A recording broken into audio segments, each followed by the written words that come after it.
আসসালামু আলাইকুম, welcome back to my creative English learning channel Imrul's school. বন্ধুরা, তোমরা যে সকল শিক্ষার্থী বাংলা ভাষাভাষী দুই বাংলার যারা যেখান থেকে জয়েন করেছো, আজকে কিন্তু আমরা একটা দুর্দান্ত ক্লাস করতে যাচ্ছি। তো অবশ্যই কিন্তু ক্লাসটা তোমাদের জন্য যারা নবম দশম শ্রেণীর শিক্ষার্থী রয়েছে অনেক উপকারে আসবে। আজকে আমরা 24টা অর্থাৎ 24 থেকে 25টা আমরা 23, 24, 25টা আমরা ট্যাগ কোশ্চেন করব এবং খুবই এক্সক্লুসিভ এবং খুবই ইম্পর্টেন্ট এবং এগুলোই বারবার ঘুরে ঘুরে আসে সেই পরীক্ষায়। সো চলো শুরু করা যাক। যে সকল নতুন বন্ধুরা আছে তোমরা কিন্তু সাবস্ক্রাইব করে দিবে চ্যানেলটি। ওকে, তো চলো শুরু করা যাক। আজকের এই ক্লাসের প্রথম কোশ্চেনটা কি দেওয়া আছে সেটা আমরা দেখব। নাম্বার 1, দেখো সবসময় ট্যাগ কোশ্চেনে সবসময় মাথায় রাখবা যে আমাদের যে কাজটা করতে হবে সেটা হচ্ছে সাবজেক্ট আইডেন্টিফাই করতে হবে। দেখো আমি কিন্তু সাবজেক্ট দা মাদার লিখেছি।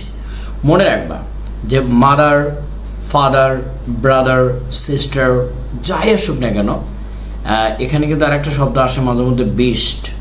দেখো BEAST, বিস্ট। হ্যাঁ, এই বিস্ট কথাটাও কিন্তু থাকে, কিন্তু এর পূর্বে যদি কখনো দেখো যে দা আছে, দা, তাহলে মনে রাখবে এই মাদার মানে কিন্তু মা হলো না, তখন কিন্তু এর অর্থটা দাঁড়ায় মাতৃত্ব। দেখো কি দাঁড়ায়? মাতৃত্ব। আমি কিন্তু একটু কুচি করে লিখে দিচ্ছি, তোমরা একটু দেখে নেবে যে মাতৃত্বটা বোঝায় এটা। তখন এর পরিবর্তে আমাদের সাবজেক্ট কিন্তু ইট হয়ে যাবে। দেখো মাদার মানে আমরা, তোমার অনেকে হয়তো ভুল করে শি বসাবা না, আগে দেখবা যে মাদারের পূর্বে দা আছে কিনা, এই যে দা শব্দটা আছে কিনা। যদি থাকে তাহলে সেটা কিন্তু ইট নিবা, শি নিবা না। তারপরে ভার্বের ফর্মটা দেখো, এই যে একটা ভার্ব আছে, এই ভার্বটা কিন্তু এই রাইজ ভার্বের পাস্ট ফর্মে আছে। দেখো এই যে RIAC, আমি একটু লিখে বুঝাচ্ছি। রাইজের V2 ফর্ম হচ্ছে। আর আমরা জানি যে ভার্বের পাস্ট ফর্ম হলে অবশ্যই ডিড হয়। সেখানে কি হয় বন্ধুরা বলো তো? ডিড। এই জন্য অ্যান্সার কি লিখেছে? ডিডেন্ট ইট। চলো শুরু করা যাক। দ্বিতীয় প্রশ্নটা কিন্তু অসাধারণ ইম্পর্টেন্ট। যদি কখনো দেখো এই ওয়ার্ড দো, এই ফ্রেজটা যদি দেওয়া থাকে, এই যে ওয়ার্ড দো, এই ফ্রেজটা যদি দেওয়া থাকে, তাহলে মনে রাখবা যে এটার অরিজিনাল ফর্ম হচ্ছে doesn't matter. It doesn't matter. দেখো এই যে DOESN, এই যে T, ডাজেন্ট ম্যাটার, তাই না? ডাজেন্ট MATTER মুখস্থ রাখবো যে যদি কখনো দেখো যে ট্যাগ কোশ্চেন দিয়েছে সেখানে তোমার ওয়ার্ড দো কথাটা আছে, তাহলে মনে রাখবা যে এটার মানে, এটা মানে হলো ইট ডাজেন্ট ম্যাটার। একটু মুছে দিই বন্ধুরা, গুলোগুলো হয়ে গেল। দেখো আমি ইটটা একটু লিখে দিই। দেখো IT, ইট ডাজেন্ট ম্যাটার। এটা একটু মুখস্থ রাখবা, ইট ডাজেন্ট ম্যাটার। তাহলে ইট ডাজেন্ট ম্যাটারের ট্যাগ কী হবে? Does it. কখনোই এটা ভয় পাওয়ার কিছু নাই, কারণ এটা হচ্ছে স্বাধীন ক্লজ। ক্লজ বলবো না, একটা ফ্রেজ। ইট ডাজেন্ট ম্যাটার, এটা একটা ক্লজ, তখন কিন্তু এটা হয়ে যাবে ডাজ ইট।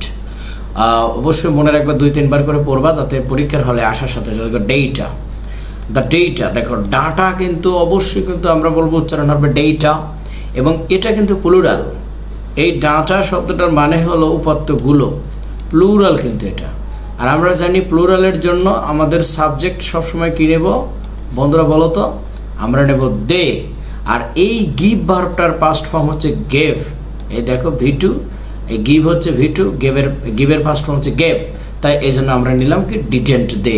তাহলে ডেটা প্লুরাল, তাই নিলাম দে। আর গেভ V2 ভার্বের পাস্ট ফর্ম, তাই আমরা ডিডেন্ট নিলাম। মেনি এ কোশ্চেন, এক কথা তোমার এখানে সবসময় মনে রাখবা যে many a freedom fighter was killed. দেখে যেন ওয়াজ আছে। হ্যাঁ, তো মজার ব্যাপারটা হলো সবসময় মনে রাখবা যে মেনি এ থাকুক অথবা তোমার দা মেনে থাকুক, এখানে একটু আমাদের একটু কারেকশন করতে হবে বন্ধুরা। এখানে একটু গুলোজুলো হয়ে গেছে, এটা দে, ঠিক আছে, দে নেব আমরা, কিন্তু ওয়াজের সাথে তো আমাদের তো দে যায় না, এই জন্য কি লিখবো আমরা? ওয়ারেন্ট দে। দেখো ওয়ারেন্ট, WERENT, এই দেখো RENT, আমি একটু ঠিক করে দিচ্ছি, ওয়ারেন্ট। সো ওয়ারেন্ট দে হবে। এখানে যদিও ওয়াজ আছে, তবে মনে রাখবা যে মেনি এ থাকুক আর দা মেনি থাকুক, যাই থাকুক না কেন, এটা কিন্তু প্লুরাল দে ধরে নিবা। হ্যাঁ, দে। অর্থাৎ এটা হচ্ছে মানে এই ওয়াজটা হচ্ছে তোমার মানে ফ্রিডম ফাইটারের সাথে এখানে freedom, many a freedom fighter, এখানে ওয়াজ দেওয়া আছে। এই দেখে আবার মনে করো না যে এখানে মানে যাই থাকুক না কেন মেনির কারণে আমরা কিন্তু দে নেব, আর এখানে ভার্ব যদি সিঙ্গুলার থাকে তারপরে আমরা ওটা ওয়াজের ওয়ারেন্ট নেব। ওকে, সো বন্ধুরা আমরা কিন্তু এর পরের কোশ্চেনটাতে চলে আসবো। Nothing comes of nothing. দেখো এইটা হচ্ছে নেগেটিভ, এটাও নেগেটিভ, মাইনাস মাইনাসে কি হয়, প্লাস হয়ে যায়। এই সেন্টেন্সটা কিন্তু প্লাস হয়ে গেছে, অর্থাৎ এটা হাঁ বোধক হয়ে গেছে। তাহলে ট্যাগ কী হবে, যেহেতু কামের সাথে এস আছে তাই হবে ডাজেন্ট, এবং এই নাথিংয়ের জন্য আমরা কী নেব, ইট, ডাজেন্ট ইট। অবশ্যই তোমরা যদি মনে রাখো যে এটাকে একটা প্রবাদ বাক্য, তাহলে তোমরা কিন্তু ইজেন্ট ইটও লিখতে পারো। ইজেন্ট, তোমাদের বলেই দিয়েছি যে প্রবাদ বাক্য পাইলেই ইজেন্ট ইট মেরে দিবা। হ্যাঁ, এই দেখে যে ইজেন্ট ইট। ওকে, ইজেন্ট ইটও দুটোই কারেক্ট, এটাও কারেক্ট এটাও কারেক্ট।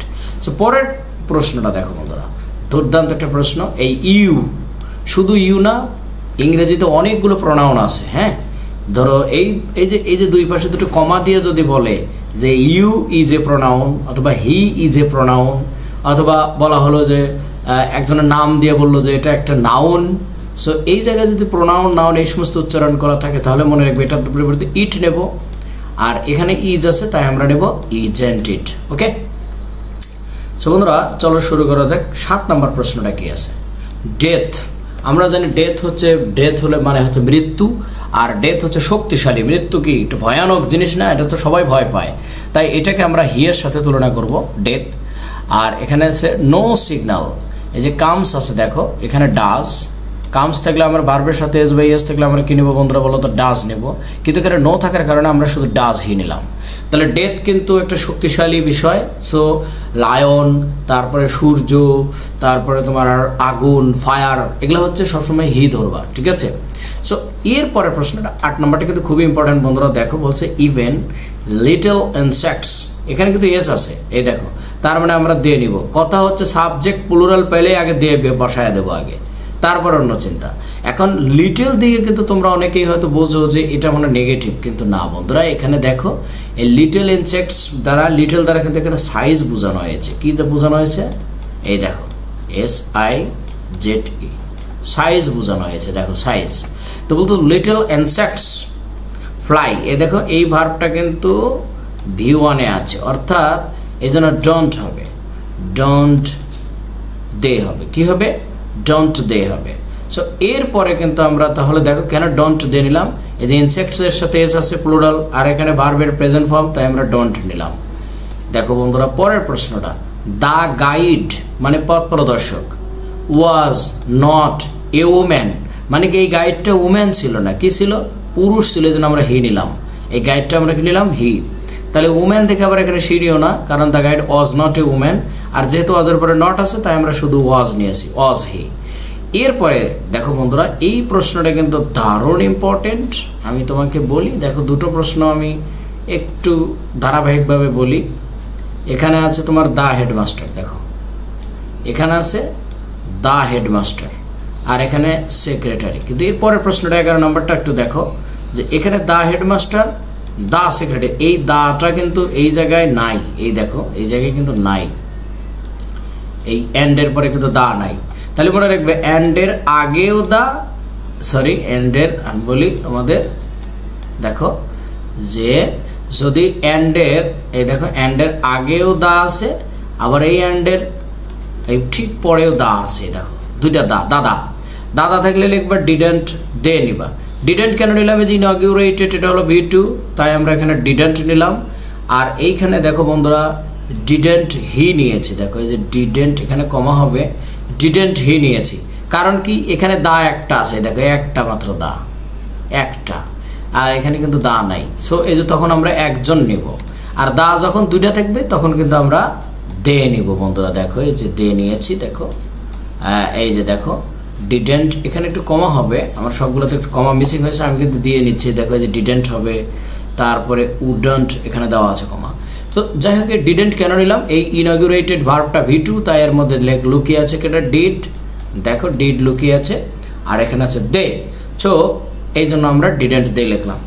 এরপরের প্রশ্নটা দেখো বন্ধুরা, এটা কিন্তু বেশ কয়েকবার বিভিন্ন পরীক্ষায় আসছে, দা জুরি, দা জুরি, এখানেও গেভ আছে পাস্ট ফর্ম, এখানেও গেভ আছে, কিন্তু পার্থক্যটা কোন জায়গায়, জায়গায় তো সেম আর এই জায়গায় হচ্ছে ডিফারেন্ট।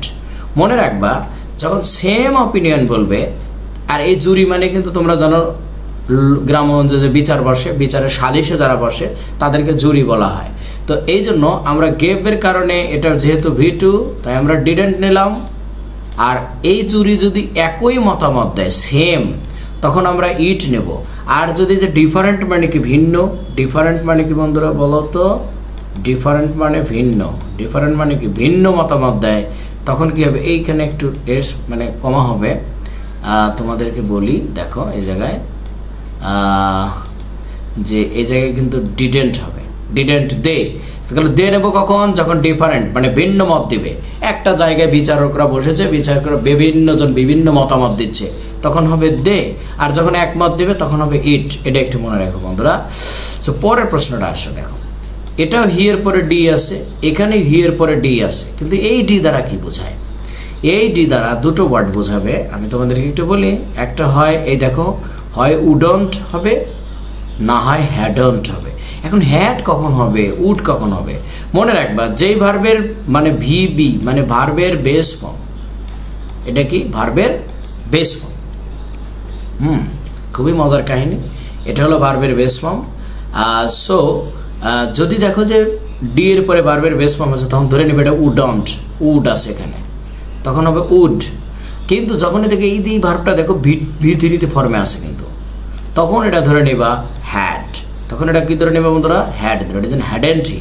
ওকে, সো পরের প্রশ্নটা আসে, দেখো 16 নম্বর প্রশ্ন। This is very important. Man is mortal, isn't he. দেখো ইজ আছে তাই ইজেন্ট, আর ম্যান যেহেতু হি তাই আমরা হি লিখলাম, isn't he. America attacked UK. দেখো বন্ধুরা, এখানে কিন্তু অ্যাটাক শব্দটার পূর্বে আমেরিকা আছে। আচ্ছা বলো তো, এই আমেরিকা বলতে কি আমেরিকা দেশটা সে আক্রমণ করেছিল না আমেরিকার জনগণ? অবশ্যই কিন্তু জনগণ আক্রমণ করেছিল, এই জন্য আমরা দে নিলাম। আর এখানে অ্যাটাকের সাথে V2 তাই আমরা ডিডন্ট নিলাম। ওকে, এর পরের প্রশ্নটা দেখো বন্ধুরা, দুইটা প্রশ্ন আছে, এটাও হু, এটাও হু। এই দুইটা প্রশ্ন একটা উদ্ভট প্রশ্ন, যা বিভিন্ন পরীক্ষা আসে। যদি এটা একটু গোজামিল, তাছাড়া আর কিছু না। কারণ ট্যাগ কোশ্চেনের আবার কোশ্চেন কি হয়, কাকের আবার কাকের মাংস কাকে খায় নাকি? তো এটা তো এমনি প্রশ্ন, হু দ্বারা এমনি প্রশ্ন হয়। কিন্তু এখানে আছে হু ডেয়ার্স টু ডিসওবে দ্য ল। এটার বাংলা অর্থ আগে বুঝতে হবে, তারপরে এটাকে অ্যাসার্টিভ করবো, করে তারপরে আমরা ট্যাগ করবো। দেখো একটু গোজামিল যাকে বলা হয়, হু ডেয়ার্স টু ডিসওবে দ্য ল, বলতেছে কে এই আইনটাকে ভঙ্গ করতে পারে, তাই না? তো দেখুন বলতেছে যে তার মানে কি nobody dares to disobey the law. তাহলে এই হু এর পরিবর্তে আমরা এই জায়গায় লিখবো নোবডি, নোবডি। দেখো নোবডি, দেখো এই যে নোবডি দিলাম, অর্থাৎ nobody dares to disobey the law, তাই না? মানে সবাই এই আইন মেনে চলে। তাহলে নোবডির কারণে আমরা কি নিলাম দে। আর যেহেতু ডিসওবে ডেয়ার্স আছে এখানে, ডেয়ার্স আছে V1, তাই আমরা এখানে ডু নিলাম, কারণ দের সাথে তো ডাজ যায় না, তাই ডের সাথে ডু হলো। এইখানে হুটা কি, হু ডাজেন্ট লাভ ফ্লাওয়ার। তাহলে আমরা বলতেছি কে ফুল ভালোবাসে না, মানে কি সবাই ফুল ভালোবাসে। তাহলে এই হু এর পরিবর্তে আমরা দেবো এভরিবডি। তো হু দ্বারা যদি কখনো প্রশ্ন আসে বন্ধুরা, মনে রাখবে হয় হবে এভরিবডি, না হয় হবে নোবডি। EVERY এভরি, এই যে বডি, হ্যাঁ এভরিবডি। দেখো হয় হবে এভরিবডি, না হয় হবে নোবডি। এখানে নোবডি হলো, এখানে এভরিবডি। তাহলে এভরিবডি লাভস, মনে করো এভরিবডি লাভস ফ্লাওয়ার। তাহলে এখন কিন্তু এই হু ডাজ নটের পরিবর্তে আমরা লিখছি এভরিবডি, মনে রাখো এভরিবডি নিয়েছি। তো এরপরে আমাদের কি আছে, লাভ। তো এই জন্য দে নিলাম, দের সাথে আমরা এই লাভের V1 যেহেতু, তাই আমরা এখানে ডোন্ট নিলাম, ডোন্ট দে। বন্ধুরা 20 নম্বর প্রশ্নটা কিন্তু আরও ইম্পর্টেন্ট। দেখো দা এবং এই নিডি, নিডিটা কিন্তু অ্যাডজেক্টিভ, মনে রাখবে এই নিডি কিন্তু অ্যাডজেক্টিভ। আমি একটু সংক্ষেপে লিখলাম। আর মনে রাখবে যে দার পরে যদি কখনো এই যে দায়ের পরে যখন কোনো অ্যাডজেক্টিভ আসে, তখন সেটা প্লুরাল হয়ে যায়। কি হয়ে যায় বন্ধুরা? প্লুরাল। আর প্লুরালের জন্য দেখো নিডি মানে অভাবী, কিন্তু এখানে বলবো দা নিডি মানে অভাবী রা। এই জন্য আমরা এই জায়গায় দেখো ডে নিয়েছি, দেখো এই যে দে নিয়েছি, দে। আর এই নিড যেহেতু V1, তাই আমরা এখানে ডোন্ট নিয়েছি, ডোন্ট দে। এগুলো প্রয়োজনে দরকার কোট করে মুখস্থ করে রাখো, কারণ এগুলোই পরীক্ষায় আসে, ঠিক আছে? দা শামস ইজ, এ দেখো 2.2 যদি থাকে, দেখো 2.2, মনে রাখবে যে এই সেন্টেন্স কিন্তু নেগেটিভ। তাহলে আমরা নেগেটিভ কেন? যে সে এতই দুর্বল যে হাঁটতে পারে না। তাহলে আমরা এই ইজ আছে, ইজ নিলাম। আর শামস একটা ছেলের নাম, তাই আমরা হি নিলাম, এই জন্য ইজ হি। ইজেন্ট নিলাম না, কারণ এই সেন্টেন্সটাই নেগেটিভ। সো বন্ধুরা পরে দেখো 22 নম্বর প্রশ্নটা কি আছে, হোয়াট এ পিটি, অর্থাৎ এটা কিন্তু এক্সক্লেমেটরি সেন্টেন্স, তাই না? তো এই জন্য what a pity it is, মনে রাখবে এই ইট নিয়ে আসলাম, আর ইজ থাকার কারণে ইজেন্ট ইট, অর্থাৎ এই জায়গাটা উজ্জ আছে, মানে এই ইট ইজটা উজ্জ আছে, তো এই ইট ইজটাকে আমরা ঘুরাইয়া দিলাম ইজেন্ট ইট। ওকে, সো এটা একটু মনে রাখবা।